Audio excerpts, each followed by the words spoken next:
Trump's so worried about Maduro and the freedom of the Venezuelan people, but yet in his backyard, an extremist socialist mayor gets elected. I don't think I would call Mamdani an extremist. I think he said extreme things for sure. Like Mamdani, I've seen some of the things he said about like cops in the past.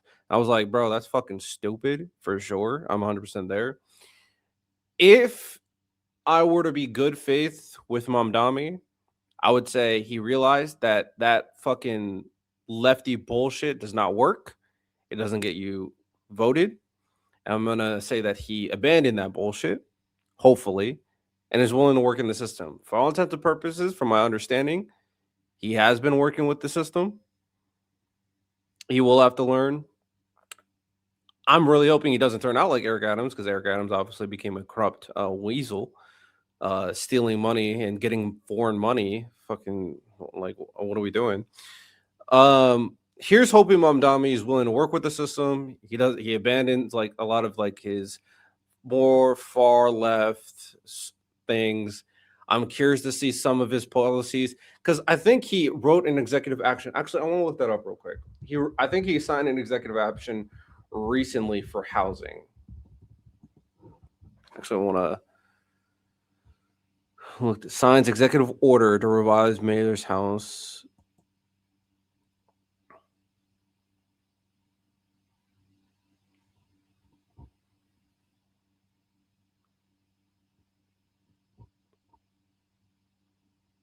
Okay, so this is rent control things is interesting.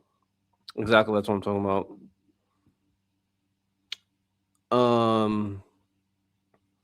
His things about like groceries. Oh, like government run grocery stores. I'm just curious to see how that implemented. Free bus fare. Um, I'm just unsure. There's a lot of conflicting data whether or not that is a good thing, but free public transportation is obviously very good for people who need travel for work. Rent controls are interesting. Free childcare, I think, is an impossibility. I have no idea how he plans to do that, but I'm curious to see if he can achieve it. Free childcare is crazy. Yeah. He also, if the government grocery store, because from my understanding, the idea, oh fuck, it's been a while. It's been a while. The idea of the government grocery stores is that the prices are set at a rate. Oh, fuck, I forgot exactly how they work. It's been a while. It's months ago when I looked into that in particular. He hasn't been talking about it much, so I haven't really needed to talk about it. His biggest thing recently is talking about homes. So he plans to build a lot of homes. Obviously the rent control stuff. He said he's going to be willing to work with like specific in homeowner like insurance, what are they called, insurance organizations that like ensure that land homeowners are not taken advantage of. So it seems like he has kind of a vision for like home ownership. There's a 2.1% profit margin running a grocery store average. I think his idea for the government grocery stores is that it will not run a profit. I don't think he plans for it to run a profit. Guarantee it will equal food deserts as well as food lines potentially. The implementation is very questionable. Government will just be like the commissary that military families use. Okay, I've had a commissary. I used to be in the military, so I can see them running like that. It's just like they're funding. That's the question. Funding, and how are the goods acquired, and how are they going to set prices? No profit equals more taxes. It will, for sure. That's an undeniable truth. The amount of taxes. Now he thinks that he can mitigate a lot of these costs because of he can increase taxes on the rich. The question is, will they buy into it? A lot of question. He did say he's going to cut a lot of red tape for like housing stuff and cut a lot of all the needless regulation too. So this is some of the things he's done recently. Today, on his very first day as mayor of New York City, Mayor Mamdani signed 3 executive orders to confront the city's housing crisis, revitalizing the mayor's office to protect tenants and establishing 2 new task forces to accelerate housing construction, get New York's into homes faster, and increase supply by identifying suitable city-owned properties. The mayor also announced the appointment of nationally recognized tenant officer and housing advocate C. Weaver as director of the newly revitalized mayor's office to protect tenants. The revitalized office, I'm more curious on the executive orders themselves. So I just Weaver currently. I mean, I don't care about this because it's probably going to be fluff. On his very first day, Weaver joined Mayor announced the mayor's first action of his administration, intervening in the bankruptcy proceedings of Pinnacle Realty, a landlord responsible for more than 5,000 housing violations, 14,000 complaints across 83 buildings, and money owed to the city of New York. New York City will take action to seek immediate relief and improve living conditions for Pinnacle tenants, an unprecedented step on behalf of renters living in some of the city's most neglected buildings. Interesting. What does intervening mean? That's going to be the question. Um, they could leave New York City. Will they leave New York City? That's the question. Because there's very few places billionaires and like very famous people can go to that will give them the exposure, the resources, and the amount of money compared to like California or New York. That's just undeniably true, especially with like so many New York being such a densely populated area. Florida will help them for taxes, but will they get the business? That's the question. Literally, our entire right-wing government are criminals. Controversies that they define criminals as anyone not on their side, born in the wrong place, etc. Like 100%. Shout out Steven Universe too. Steven Universe is a go-to cartoon, underrated. I think Mamdani will do business as usual. No taxes. Maybe New Jersey, no taxes. New Jersey's probably doesn't have the business too. Like they would have to weigh whether or not it's worth losing potential business because you don't have cities like New York often. And then obviously all the other famous people and rich people that live in New York too. So I think there's a percentage that could leave, but as long as a good amount stay, then it is East Coast. There's still a lot of people in like Connecticut and New Jersey, but not as much as New York. That's the biggest thing. And it doesn't have the infrastructure like New York is either. Like New York City, especially New York City, Manhattan. Mayor Mamdani has directed his corporation council nominee, Steve Banks, to take precedent-setting action in the bankruptcy court to protect the renters of this building and thousands of other renters. So he's going out of his way to protect renters. In doing so, the mayor will protect tenants already long neglected from further neglect. So he wants to protect tenants. He wants to protect renters. Okay, that's cool. That's cool. Could end up like Detroit. Oh, that would be that would be very bad if they ended up at Detroit. That's the thing about socialist policies. They're so you don't know. It depends on how he implements it. It really just does. It depends on how he implements it. He's gonna have to work with the elite. That's just unfortunately how it is. Many businesses out of California have moved to Texas, but California is still thriving as an economy. Like California did not fall off at all. And a lot of people move back to California, which is also the funny thing. A lot of people move back to California because New York Cities are financial. It is. It's hard to replace New York City. In addition to revitalize the mayor's office to protect tenants, Mayor Mamdani signed 2 executive orders establishing new housing task forces. LIFT Task Force will leverage city-owned land to accelerate housing development, increase supply, and drive down costs.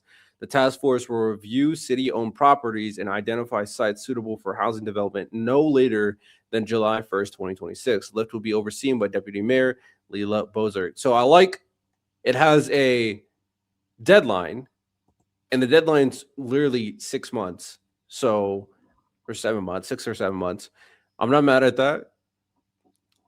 They're going to find places to build homes. They're going to build the homes. I like this. You got to complete on this. It doesn't give a number, but at the very least, it gives a deadline. So this is something to look forward to. Let's see if they can accomplish building more homes by July 1st, 2026. We'll see if they could do it. Problem is their businesses will be overtaxed again and won't be able to exist. I do wonder if he will differentiate the taxes from like different types of businesses. From my understanding, the amount of percentage he's going to increase the taxes won't be like drastic. It won't be like a Scandinavian country where it can reach up to like fuck. Do I want to? I don't want to make up a number, but it can be like 20 to 30%. I think he plans to increase it like 1 to 3%. That's my general understanding. I think it's like one. I'll give it a safe bet, like 1 to 5% tax increase. I don't think it's drastic. I don't think it's like Scandinavian country taxes or Canada's taxes. And then we got the speed tax force, streamlining procedures to expedite equitable development, which will identify and remove bureaucratic and permitting barriers that drive up costs in slow housing construction and lease up, making it more affordable to build and easier to access housing across New York City. The task force will be overseen by Layla, Deputy Mayor, and Julia Curson.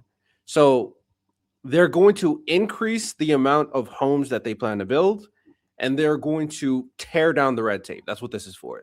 Tearing down a lot of the red tape that makes it very difficult to build these homes in the first place, or build these buildings or businesses in the first place. More homes, less red tape. I think this is two things that a lot of people have been clamoring for. So this could be good. This could be good. This could be good. Problem is the housing infrastructure in New York needs to be fixed before they try for new housing, try to build new housing. If they are able to tear down a lot of the red tape,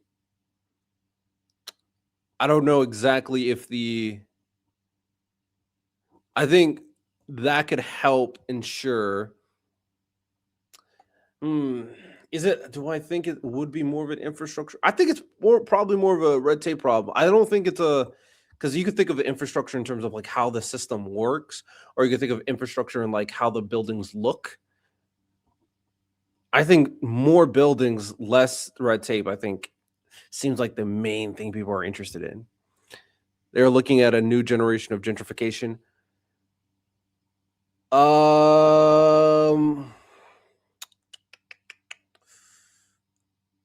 would be maybe.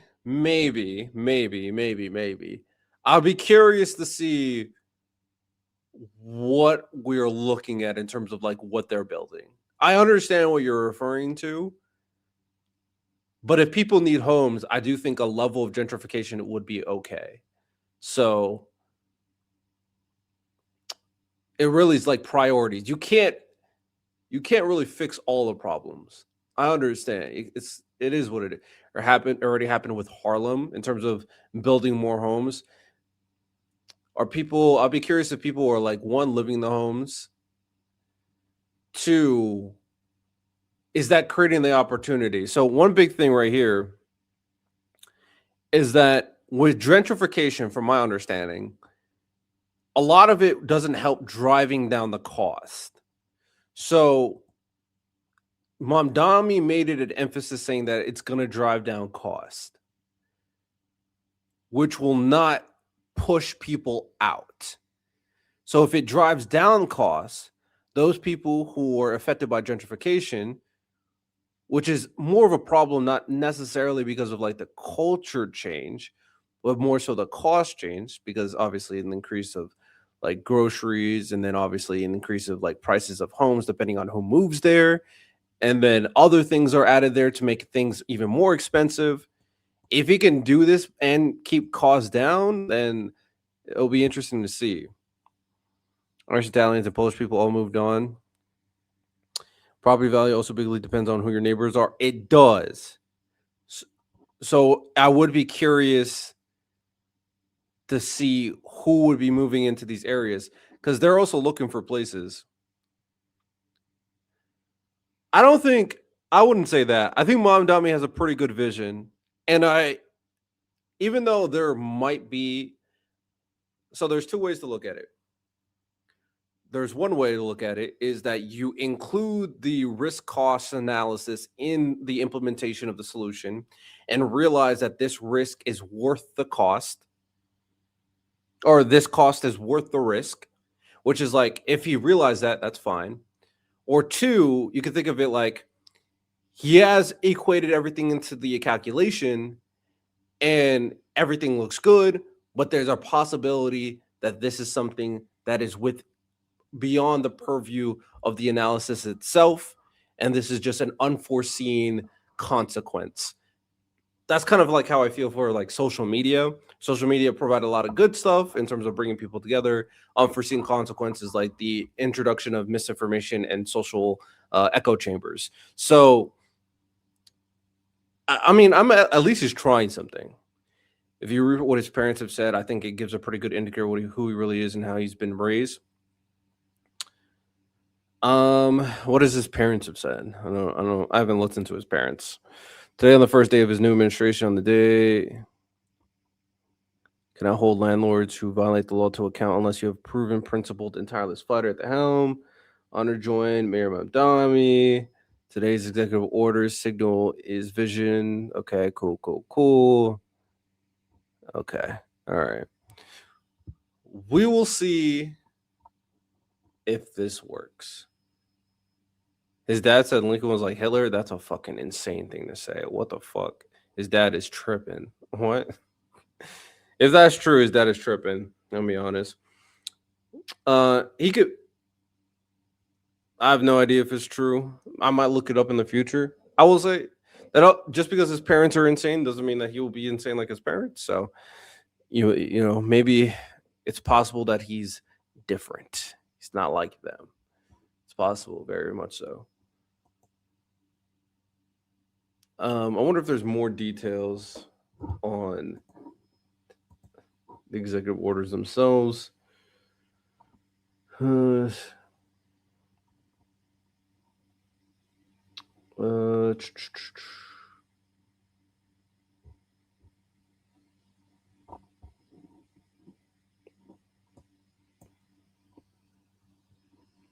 you for having us.